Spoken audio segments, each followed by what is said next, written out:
incidental to ceremonial magic. Dion Fortune, psychic self-defense. Now, remember, this is not to fearmonger. This is to have an understanding of what psychic attack is, so you won't have to be afraid of it. And in most cases, majority of cases, maybe all, a psychic attack is a mental attack. So you have people who do it deliberately on purpose, and it could be done. They could be unaware and do it. Like somebody could unawarely send you bad vibes. See what I'm saying? So it's not something to be afraid of. It's something to understand better, to not be afraid of. Let's continue. If the problem of psychic self-defense is to be adequately dealt with, we must have an understanding of a subject upon which very little has been written. The nature of the forces of intelligent and organized evil.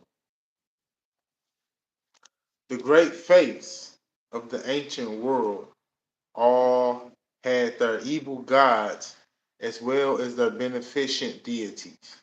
And they did not call those evil gods devils.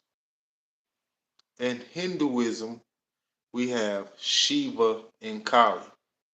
In the Egyptian system, we have Set and Bez and Typhon.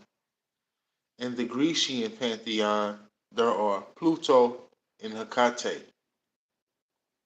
All the other faiths also have their angelic choirs, their archons, archons, or builders, and all the hierarchy of heaven. Happy birthday, Branson. Happy birthday, Branson. Protestant Christianity alone has forgotten its angelology. The Creator has to be both architect of the universe and bricklayer, forming man from dust of the ground without assistance. Well, thank you, Branson. I hope you like the content. I hope you like the wisdom, the knowledge just being shared, you know. And then also, I'm working on creating better content, but the point of it all is just to expand our consciousness, to know ourselves more, you know what I'm saying? Just so we won't have all this fear, so we can be our best selves. What's up, top two? If we refer to Paradise Lost, however, we shall find that Milton was familiar with both divine and infernal hierarchies, and that these were graded and charted according to a definite system. Anyone who is acquainted with the Kabbalah will recognize that in Milton, he meets a fellow Kabbalist. You can. I got my Cash App link on here. In the Kabbalah, we find an esotericism of the Old Testament.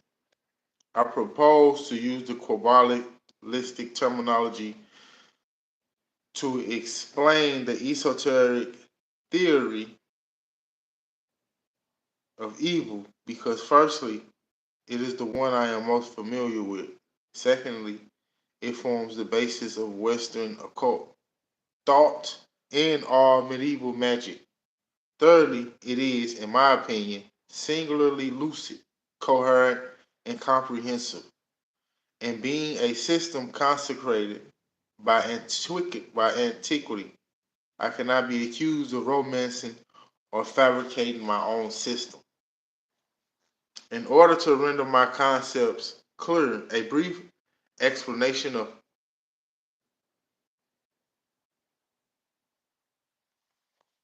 Psychic Self-Defense by Dion Fortune.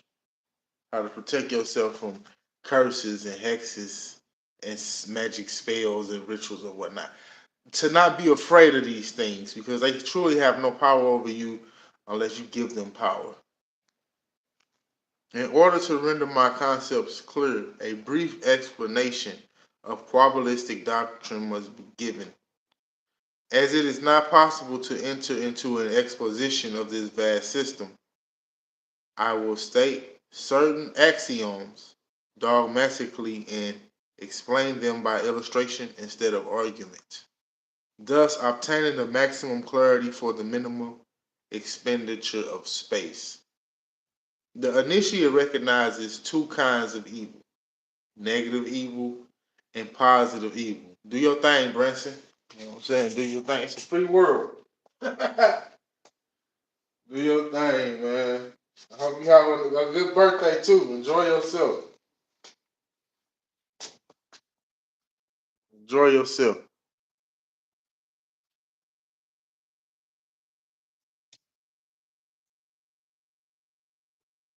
Put this closer. See if this helps. The initiate recognizes two kinds of evil: negative evil and positive evil. That's true. And inside of you as well. Negative evil is the polarizing opposite of good. Let us try and make this clear by an illustration.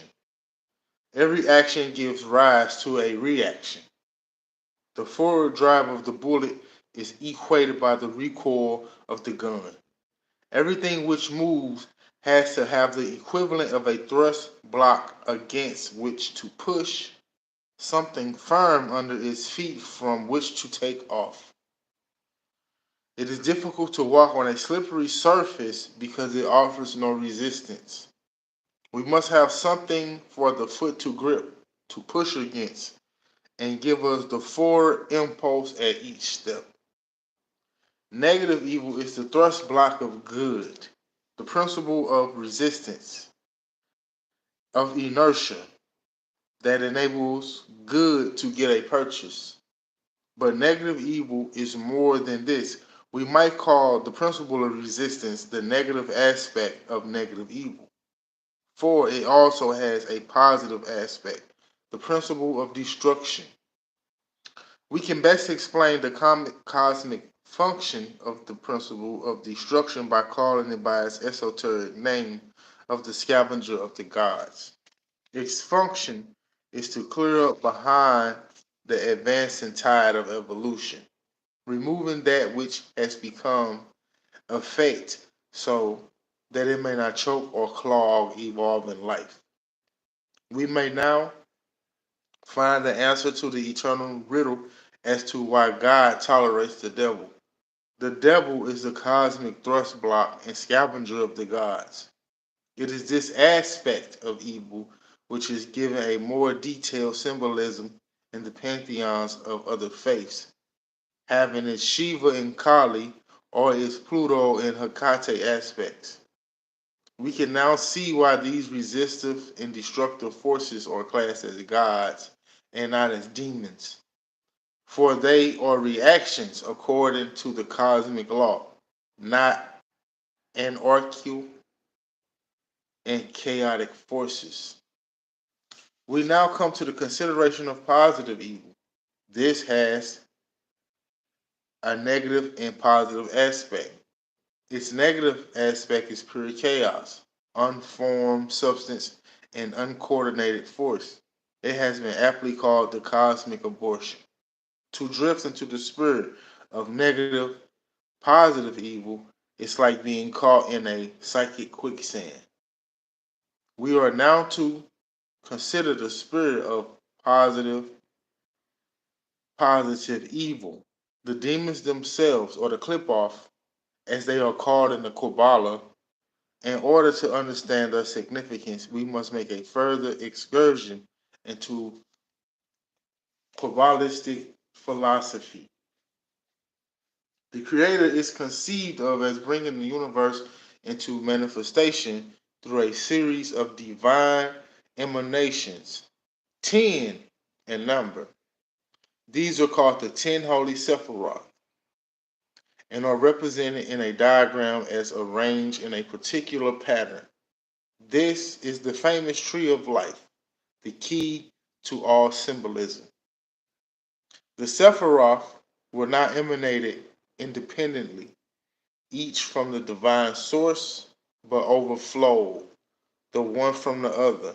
As soon as one Sephiroth has emanated another, these two are said to be in equilibrium, compensating each other. But there is a period during the emanation of a Sephiroth when the force is not yet in equilibrium, but is pushing out unsupported, like an incomplete arch. It is the uncompensated force emanated during the epoch of unbalance and never subsequently absorbed after the establishment of the new spirit, which constitutes positive evil. There are, therefore, 10 kinds of positive evil, just as there are 10 divine emanations. To these spirits go, according to their kind, all by evil imaginings of the heart of man that are not neutralized by repentance or compensated by the overplus of good in other members of the same group soul. There is a deep occult doctrine here which we cannot enter upon now. It must suffice to state it dogmatically in explanation of the Kabbalistic conception of the clip-off. When we consider all that must have been poured into these 10 sinks of inequity since the days of Atlantean magic, through the decadence of Babylon and Rome, down to the Great War, we can guess what rises up from them when their seals are broken. Not only do influences emanate from them which tempt and corrupt souls, each according to its susceptibility, but time has served for the formulation of evil intelligences. These probably originated through the workings of black magic, which took the essential evil essence and organized it for purposes of its own. Thus, beings formulated assume an independent existence, develop, and multiply their kind.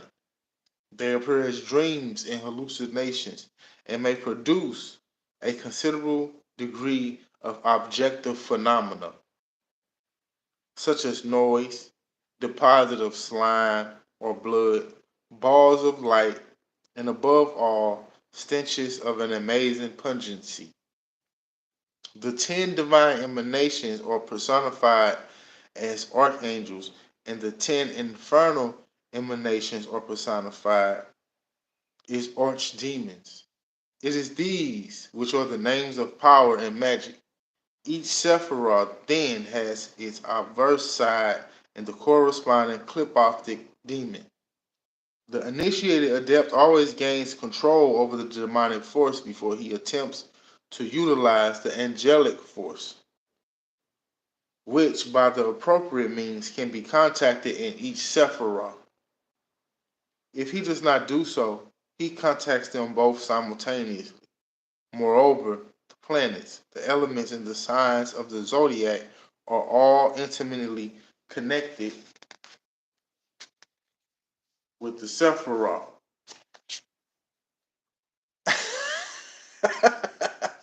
Being arranged upon a tree of life and a fettering known only to initiate. I got the wave, Brinson. I've been working on my wave, man.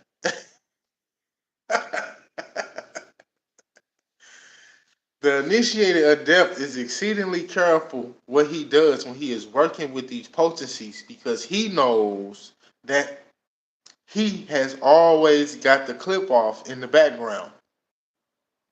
The uninitiated occultist goes ahead gaily, juggling with such names of power as he has picked up from the innumerable books on the subject now available for the general reader, thinking that if he does not invoke the demons, he will not get them.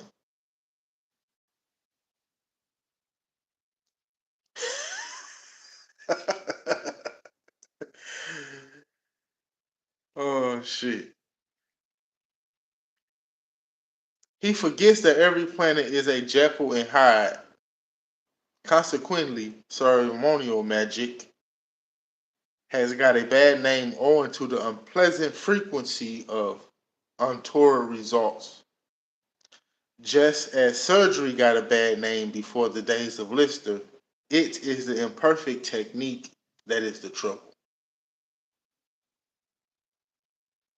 Hey, that's okay. If you 11 and you watch my content, you watch content like mine, you are well on your way to succeed in life.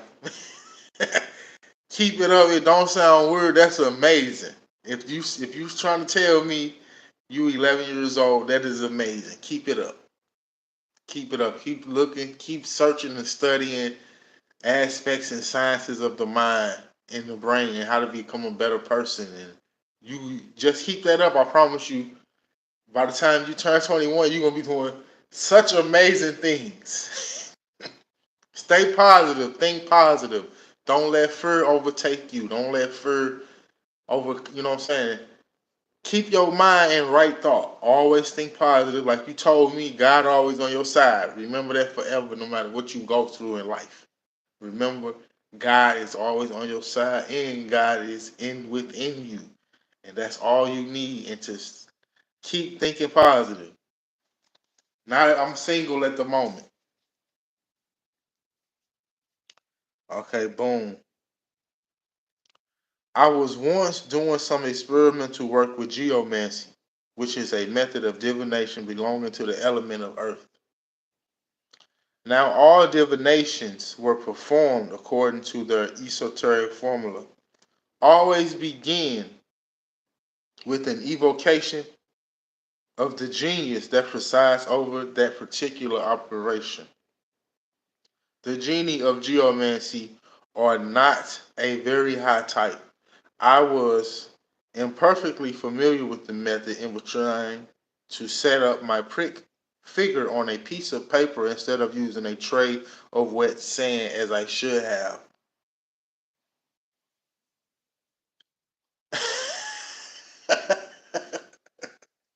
Stay focused, Branson. Stay focused. Okay. Things began to go wrong, and the room was filled with the most terrible stench of drains. The appropriate banishing ritual was immediately performed and the air cleared. But there was not much doubt about the objectivity of the phenomenon while it lasted.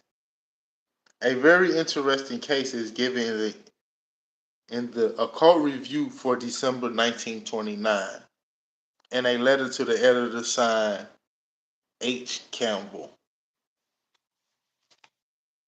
Desiring some information which I could not get in any ordinary way, I resorted to the system of Abramelin. Abramelin. And to this end, prepared a copy of the necessary talisman, perfecting it to the best of my ability with my little stock of knowledge. The ritual performed, I proceeded to clear my place of work. A little knowledge is a dangerous thing. I might be on tomorrow, Branson. My ritual was imperfect and I only rendered the talisman useless without in any way impairing the activities of the entity invoked. Peace. This looks like nothing else. This looks like nothing else than gross carelessness on my part. And to a certain extent, this is true. But the point I wish to make is this. I'm on Central Time. Same time, about 8 o'clock, between 8 and 10. on the weekdays.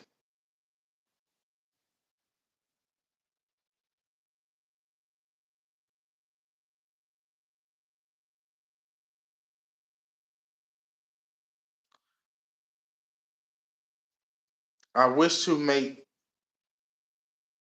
but the point I wish to make is this: that my knowledge of this particular system and therefore my ritual were imperfect. And in any case, I had been shown no method of combating this particular entity when once aroused. No, now note the results. Okay, so you're an hour ahead of me. Unfortunately, I have no account of the date when these occurrences began, but the first hint of trouble must have come on or about March the 3rd, 1927. I can guess the date with fair accuracy because, as I was to learn, the manifestations were always strongest about the new moon and after I had gone to sleep. Upon this occasion, I can remember waking up suddenly with a vague feeling of terror oppressing me. Yet it was no ordinary nightmare terror, but an imposed emotion that could be thrown off by any effort of the will. This passed almost as soon as I stood up, and I thought no more about it. I'm in the Midwest, I'm in Missouri. Again on April 2nd, or thereabout, I was troubled by the same feeling, but regarded it as nothing more than a severe nightmare. Though the fact that my sleep was distorted towards the time of the new moon had occurred to me, while as full moon drew on, the nights were peaceful again. The new moon of May 1st, I brought a recurrence of the trouble, this time very much more powerful and necessitated an almost intolerable effort of will to cast it off. Also, it was about this time that I first saw the entity which was rapidly obsessing me. It was not altogether unlovely to look at. Its eyes were closed and it was bearded with long flowing hair. It seemed a blind force slowly waking to activity.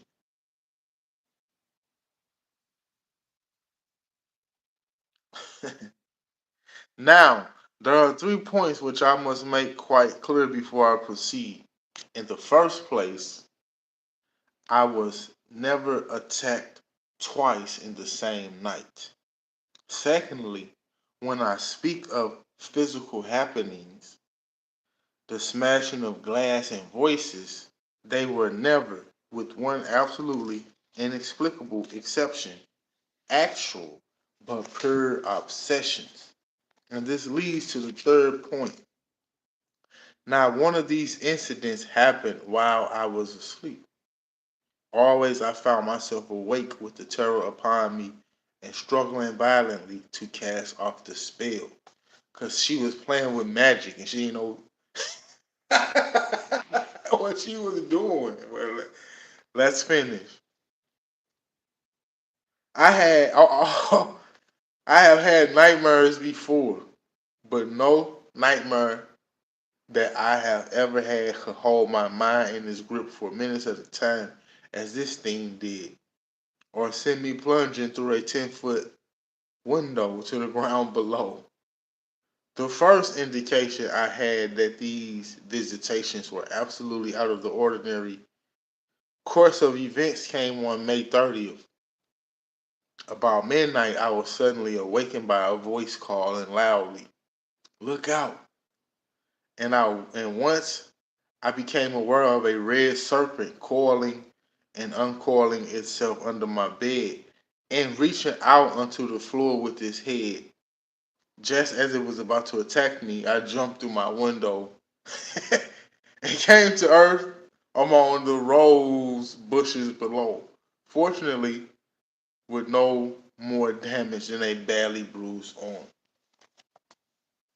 After this, there was absolute peace until June 30th, when the real climax came. I had seen the thing again on the night of the new moon and had noticed considerable changes in its appearance. Especially, it seemed far more active, while its long hair had changed into serpent heads. The night after, I was awakened by a violent noise and jumped out of bed. I then saw the noise was caused by a great red obelisk which crashed through the west wall of my room and leaned against the wall at the east end, smashing both that and the window to pieces, but missing my bed, were strewn with broken glass and fragments of wood. This time the obsession must have lasted some minutes. I dared not move for fear of cutting myself into reach the mattress, wherein I knew lay safely. I had to lean across the bed and again risk the glass. Yet in my heart I knew that all this was false, but had no power to move. I could only stand there, incapable, looking at the shuttered room in a state of hopeless terror. And now comes the most extraordinary part of the whole business. When I had finally mastered the obsession, I went to bed again dead tired. And I know that the only sound I made that night was jumping to the floor. Also, my room is at least 100 yards from the rest of my family. Yet, next morning at breakfast, I was asked what was the terrible noise in my room during the night. Hmm. After that, I realized the game was up. I had not taken the occurrences laying down, but I knew that it was impossible for me to try to control the force which I had set in motion.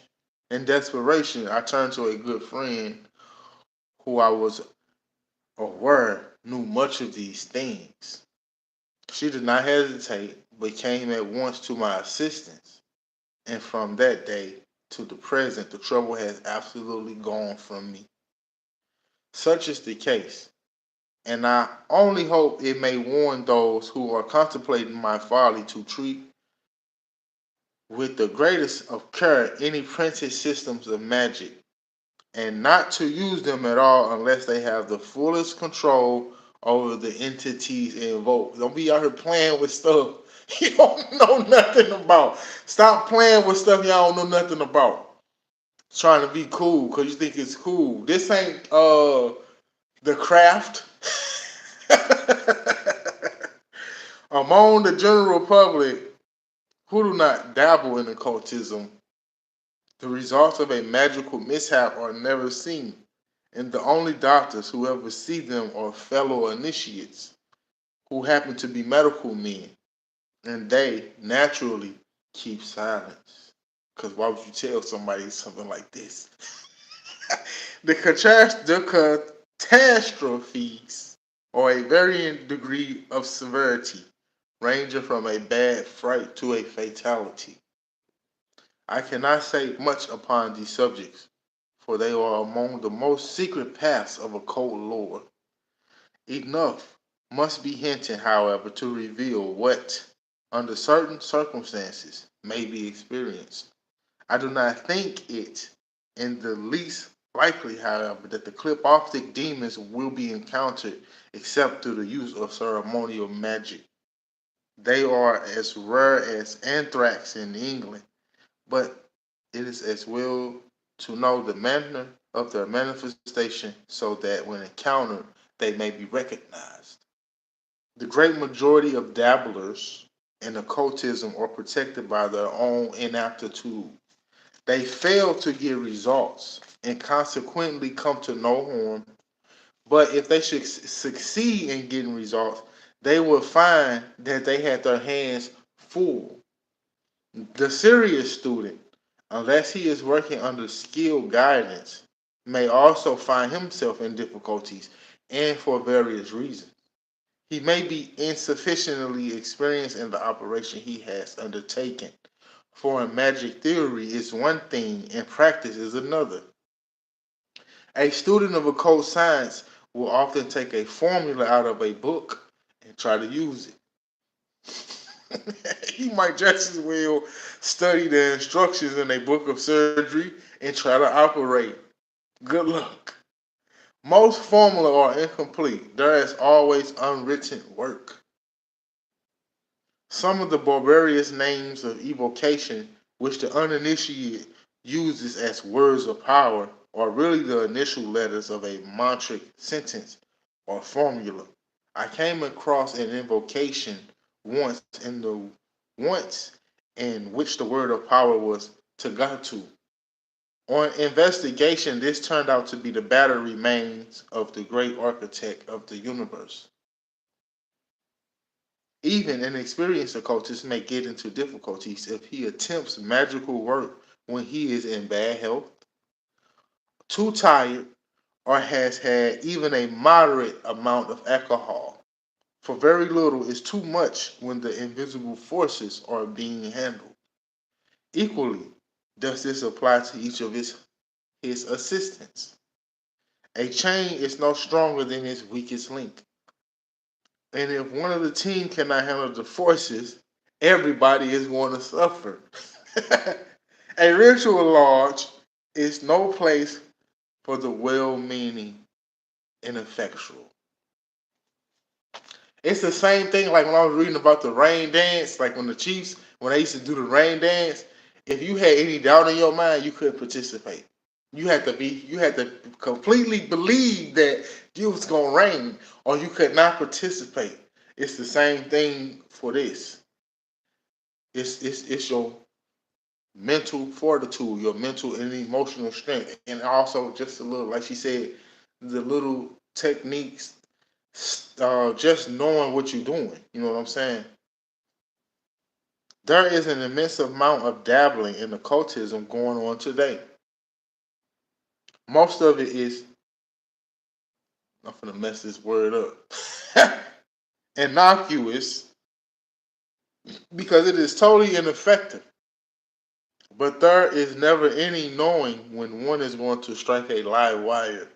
Take, for instance, the advertisers in various occult papers who offer to supply charms that work. One of two things is certain: either they do not work at all, in which case one is wasting one's money on them. And when you get into manifestation and how to create your own reality, you don't need that stuff anyway. But let's continue. Either they don't work at all, in which case one is wasting one's money on them, or they work by means of some power with which they have been charged, and you can charge it yourself. You don't need to buy nothing from nobody. If you want to, cool. If you trust this person, cool, fine. If you know they know what they're doing, cool, fine. But for the most part, you don't need nobody but yourself. The power is within you. The kingdom of heaven is within you. That's what that means. See what I'm saying? We keep running around praising people, looking up to people, which is fine. Like I said, if they good at what they do, they good at what they do. I'm not taking nothing from nobody. I'm just saying you don't need nothing but yourself and your faith. It is done unto them as they believe. Boom. What is the nature of their power? And did the persons who made the charm or talisman really know what they were about? Did they take the precaution to bind the baser aspect before magnetizing with the highest aspect? These are the elementary precautions of practical occultists who has been properly trained. Did the maker of the talisman know them? Again, one buys secondhand books on magic. Who was the previous owner and for what purpose were these books used? Or one buys a new book which has been brought out by some occult school for propaganda purposes. These books are often magnetized before they are sent out and so form a magnetic link between the purchaser and the order which cause them to be issued. Or someone may join a group who has previously been associated with another occult group whose contacts were debased. Unless the unless the proper precautions were taken, that person will bring the psychic contagion in with him, and his fellow members may have unpleasant experiences. I will remember it being said to me by an occultist of great experience that two things are necessary for safety in occultism, right motives, and right associates. We lull ourselves into a false security if we believe that good intentions are sufficient protection. My advice to the would-be student is to invoke the master to send him an initiator and to refuse to attempt any practical work until he is fully satisfied that the initiator has been found. I cannot here enter into either the precautions to be taken against untoward happenings in practical occult work, nor the remedies to apply if they take place. I will merely indicate the signs by which such an eventuality may be recognized. This is all that can be done, and all that is necessary in a book of this type. The initiate knows what to do without need of guidance from me. The non initiate cannot do anything and must seek assistance. It is enough for him if he knows when such assistance is needed. If things go wrong in the course of a magical ceremonial, the power shorts, and someone, it may be the operator or it may be the weakest person on the team, gets knocked out as if he had received a punch from an invisible pugilist. When picked up, he will be very dazed and badly shaken, and will certainly be some days, possibly weeks, before he gets over it. He will be in a state of complete prostration and considerable mental confusion, which will gradually wear off, unless there is some organic defect, such as hereditary mental instability, a bad heart, or hardened arteries. There will be a complete recovery given time, but naturally, it is a bad outlook should one of these conditions be present, and those who have them should not take part in occult experiments. Personally, I do not believe that the invisible forces alone will ever actually cause the loss of life or permanent disability in the absence of any physical lesion. The person who gets out of his mind as a result of a psychic shock would have gone out of his mind if he had been in a railway disaster or any other drastic emotional experience. Unless the psychic atmosphere indicates otherwise, it is not necessary to do any banishings or take precautions against obsessions because the power has dispersed itself in the very act of inflicting the shock. During my early days of occultism, I developed my powers very rapidly because I recovered the memories of previous incarnations, and with them the capacities acquired in previous lives, and I shook myself up severely on numerous occasions before I learned the technique of handling the invisible forces. I never experienced any permanent ill effects from my mishaps, though I admit that upon occasion I have been extricated by my friends from a considerable amount of debris. Oh, she's been moved. Her friends had to pick her up from under some piles of shit. I don't know why. But apparently she had some bunch of stuff fall on her and she needed to be rescued. She was getting it in. That's all I'm gonna say. Dion Fortune was getting it in. It make it sound like a comic book. During the early days of my occult career, a girl was brought to me by a mutual friend who told me that the mother of this girl, an ardent student of occultism, seemed to have a terrible effect upon her daughter. The mother, the mother was a widow, and mother and daughter lived together under very comfortable material circumstances. But whenever the girl met a friend or showed any desire to leave home, the mother performed extraordinary antics, coming to the daughter's room at night and drawing signs in the air about her bed. This effect of all this, the effect of all this upon the girl was most peculiar. She felt unable to free herself from the mental domination the mother had obtained over her, and she was wasting away in a most curious fashion. When I saw her, although able to get about, she looked like nothing I have ever seen save a famine victim. So, this is another perfect example of what I mean. Black on black crimes. This is another example of what I mean about nobody can put a curse on you, hex you, put a spell on you unless you allow. So when her mama was coming to her room doing this over her bed, drawing signs over her bed, right?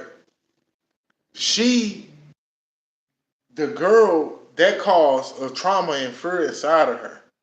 And she thought, damn, my mom putting a spell on me, or she whatever she doing, it caused a traumatic experience in her. And since she accepted it, her mama had power over her. Now, if her mama would have came in her room and started doing this shit, and she would have been like, if you don't get your ass up out my goddamn room, her mama wouldn't have had no power over her. See what I'm saying? How you doing, Queen Goddess? Her mama wouldn't have had no power over her if she would have just been like, I mean, don't nobody talk to their mama like that, but you know what I'm trying to say. If she would have just been like, if this lady don't get her ass up out of my room, her mama would have had no power over her. But anyway, let's continue.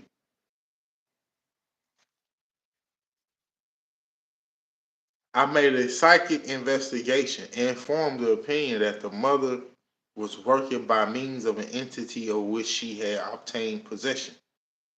How this had been accomplished in the present instance, I do not know, but such things are common in occultism.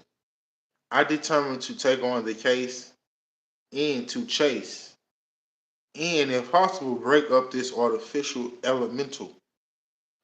I was away from the group I was accustomed to work with, but among people keenly interested in occultism of every sort, size, and description. And I had no difficulty in picking up a team to help me with the undertaking. So she had a team. She wasn't doing all this on her own. See what I'm saying? She had her squad with her. She had the gang with her. You know what I'm saying?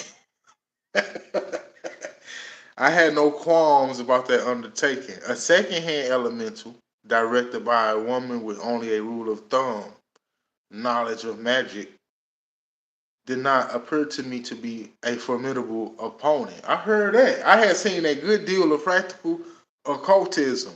She bold, had lent a hand at familiar operations, and possessed the necessary formula. So I went around the town, asked certain friends to lend a hand, and others came to see the fun. To be frank, our attitude was that of a party of small boys going ratting. So they was on that. See what I'm saying? They wasn't scared. They was on that. They was ready to get it in. We met the appointed time and place, formed our circle, and went to work. The method I meant to use made it necessary for me to leave my body, and the group were really there to look after it while I was out of it. And see, it came to no harm. I got out on the astral readily enough, did my job, and returned, feeling very pleased with myself. For it was the first time I had operated entirely on my own without the supervision of my teacher. As I began to recover physical consciousness, which is like coming around from an anesthetic, I had a sensation as if machinery running and felt as if I were laying on something very lumpy. I opened my eyes and saw something brown towering above me to an enormous height. As I gathered my senses together, I discovered that I was lying on the floor close to the skirting across the feet of an unfortunate man who was thus securely pinned against the wall, and it was he, shaking in his boots, that had felt to me like the vibration of machinery. Various other members of the circle slowly and reluctantly reappeared from behind the piano and sofa and other heavy articles of furniture. They had seen some practical occultism for once in their lives, but they did not appear to like it. It appears that after I had gone out and left them with my unconscious body, they got a good deal of phenomena in the way of bells and voices outside the circle. If they had kept quiet, it would have been quite all right. But they lost their minds and scattered. See what I'm saying? Back to that fear. Then the circle being broken, I began to perform antics, arching up on my head and heels in some way that has never been explained, arriving at the far side of the room at the feet of one of the circle, which of course did not improve matters. Then an extraordinary thing happened. We were just gathering ourselves together, thinking that everything was over, when a force of what nature I have never known suddenly rushed around the circle, and one member seemed to take the blunt of it. He went flying across the room and landed, fortunately for him, his face downward in the armchair, and was ill in bed for 3 weeks. It's Psychic Self Defense by Dion Fortune. While all this was going on,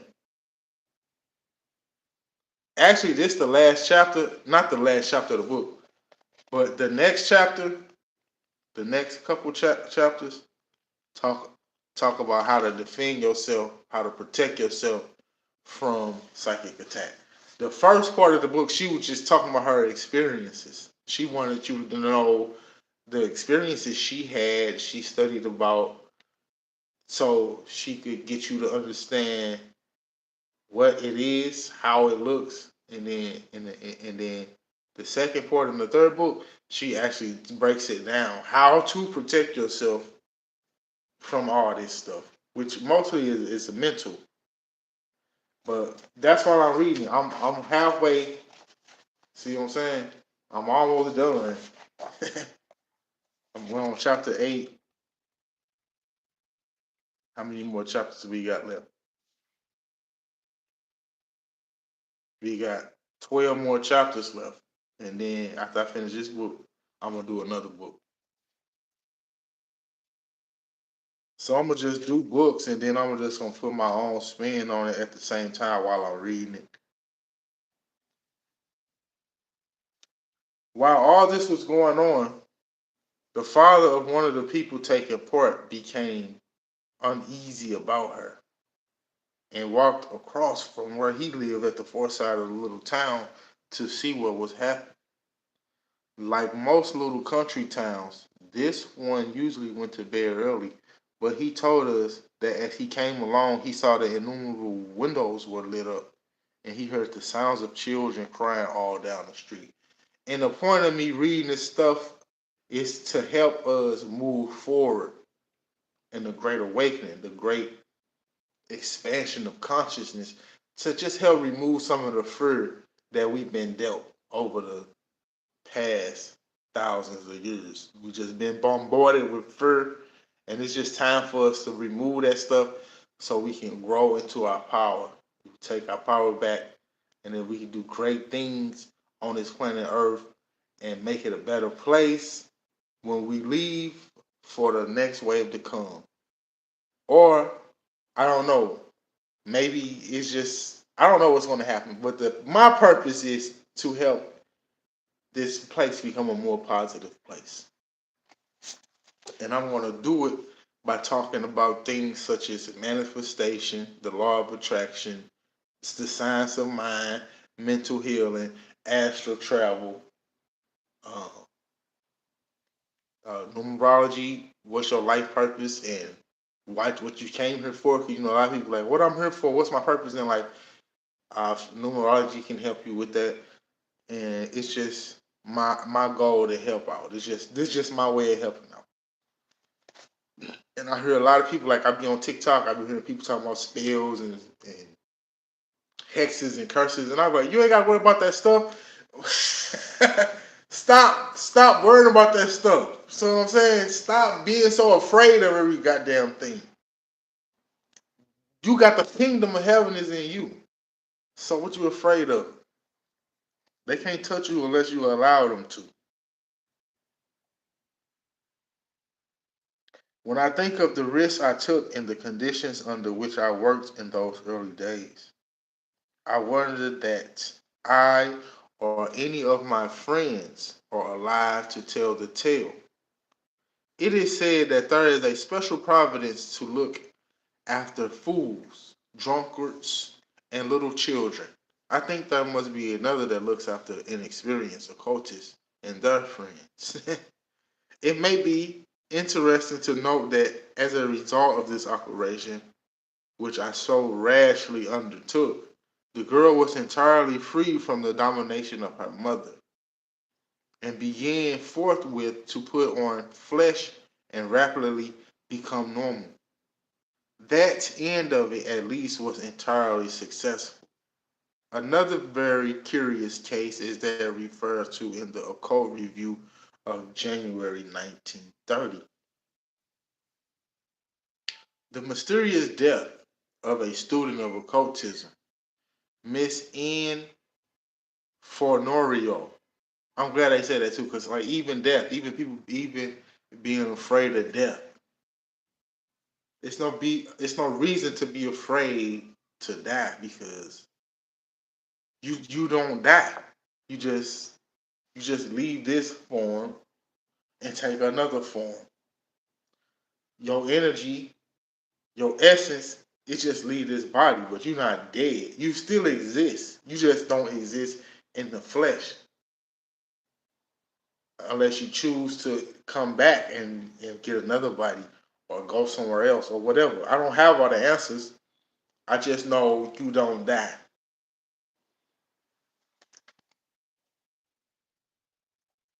Okay, so boom. Another very curious case. The mysterious death of a student of occultism. Miss N. Fornorio is receiving the attention of the authorities. Yep, still live on. The soul still live on. Miss N. We're gonna just call her Miss Fornorio. Miss N. Fornorio is receiving the attention of the authorities at the present time. Miss Fornorio was found lying nude in the bleak hillside in the lonely island of Iona. Around her neck was a cross secured by a silver chain, and near at hand lay a large knife which had been used to cut a large cross in the turf. On this cross her body was lying. A resident of London, Miss Fornorio seems to have made her way to Iona for some purpose connected with occultism. One of the servants at her house in London stated that a letter had been received saying she had a terrible case of healing on. One newspaper report alludes to mysterious stories on the island about blue lights having been seen in the vicinity of where her body was found. And there is also a story of a cloaked man. Occultists no less than the general public will await with interest any disclosures that may be forthcoming concerning this occurrence. No disclosures ever were forthcoming, however, and conjecture alone can work upon the case. One detail only can I add to the brief but comprehensive report of the Occult Review. The body bore marks of scratches. I knew Miss Fornorio intimately, and at one time we did a good deal of work together. But some 3 years before her death, we went our separate ways and lost sight of each other. She was half Italian and half English, of unusual intellectual caliber, and was especially interested in the green ray elemental contacts. too much interested in them for my peace of mind, and I became nervous and refused to cooperate with her. I do not object to reasonable risks. In fact, one cannot expect to achieve anything worthwhile in life if one will not take risks. But it appeared to me that Mac, as we call her, was going into very deep waters, even when I knew her, and that there was certain trouble to be sooner or later. She had evidently been on an astral expedition from which she never returned. Damn. She was not a good subject for such experiments, for she suffered from some defect of the pituitary body. Whether she was the victim of psychic attack, whether she merely stopped out on the astral too long and her body of poor vitality in any case became chilled, lying thus exploding in midwinter, or whether she slipped into one of the elemental kingdoms that she loved. Even as Swinburne swam out to sea, who shall say? The information at our disposal is insufficient for an opinion to be formed. The facts, however, cannot be questioned and remain to give skeptics food for thought. It may be as well to say in concluding this chapter that when I speak of the experiments of ceremonial magic, I do not mean ritual initiation. Now, for ritual initiation is, of course, ceremonial magic, and so, for the matter of that, are the sacraments of the church. But the occultist, using his terms perhaps somewhat loosely, does not include the initiatory rituals when he speaks of ceremonial magic. There are many varieties of initiatory ceremonies, but these are all designed to work upon the soul of the candidate only. Ceremonial magic, on the other hand, is the technical sense of the term. It's designed to work upon the soul of nature. The two operations, although they are innumerable forms of each, are entirely different in type and aim at and achieve entirely different results. There is a strong prejudice against ritual magic among those interested in popular occultism, owing to the strictures passed upon by the MME Blavatsky. Now, MMB Blavatsky was trained in the Eastern School and had very little, if any, practical acquaintance with the inner aspects of Western occultism, nor was she a master of its methods. She spoke from an Eastern standpoint and judged Western esoteric conditions by those she had seen in the East, where tantric magic had become depraved in the hands of dogmas and similar sects.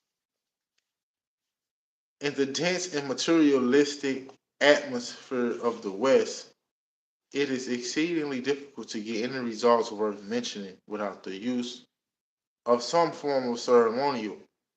Even the Theosophical Society, of which she was the foundress, had unconsciously drifted into Western methods, adopting the Catholic ceremonial and the Masonic initiations as side chapels to its main temple, and the mixture is giving trouble. The back to Blavatsky movement within its ranks may be able to produce a much purer ethical and metaphysical teaching, but I think we may safely prophesy it will produce no practical results in Europe at any rate.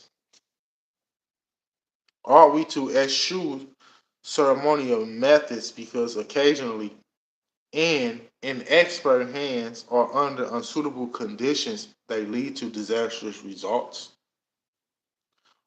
Or ought we to eschew motor racing or mountaineering or flying or research in the nature of radioactive substances? All these take their toll of life each year. There is an unjustifiable risk which no level headed person will run if they can help it. And there is a justifiable risk which everybody must be prepared to take who wants to come out of the ruck.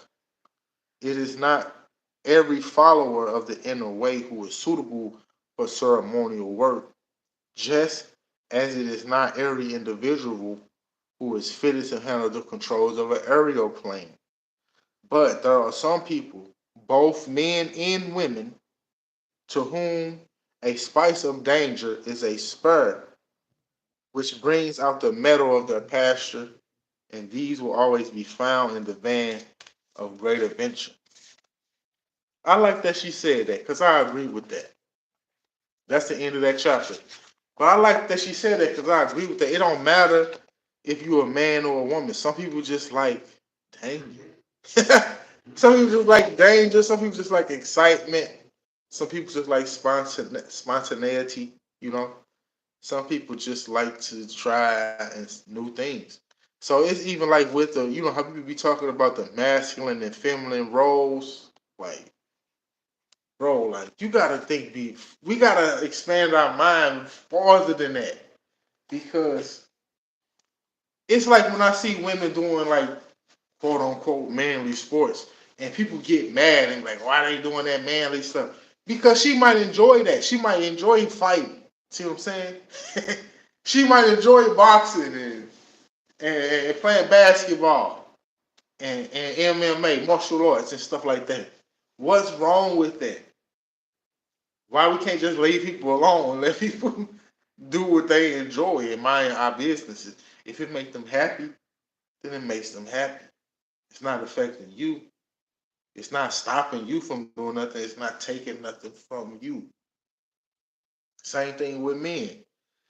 Every man don't want to be a muscle bound bodybuilder. Some dudes want to paint and play the piano. You know what I'm saying? And that don't make them less manly, and that don't make women less womanly. It's just what they like to do. It's just how they like to express themselves. But yeah, so the next chapter is. I like that we getting through. I got this much. We halfway through. What page was that? That was page 97. How many pages in this book?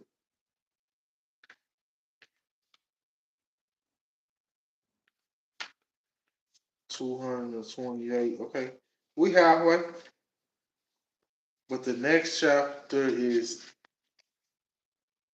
the distinction between objective psychic attack and subjective psychic disturbance.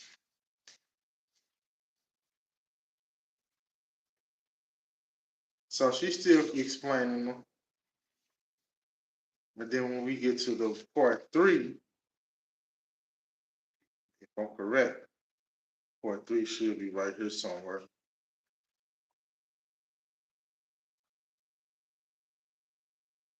The diagnosis of psychic attack. Okay, so then she started telling you how to defend yourself from this stuff. Well, peace and love. I'll see y'all next time. Uh, I might do the next chapter tomorrow. I might not, but I'm gonna try to finish this up before. What's this? We still in October. If I do a chapter every night, well, I say 12 more chapters, then it should be like 2 weeks. Try to finish this up in 2 weeks, and then we're gonna move on to. Uh,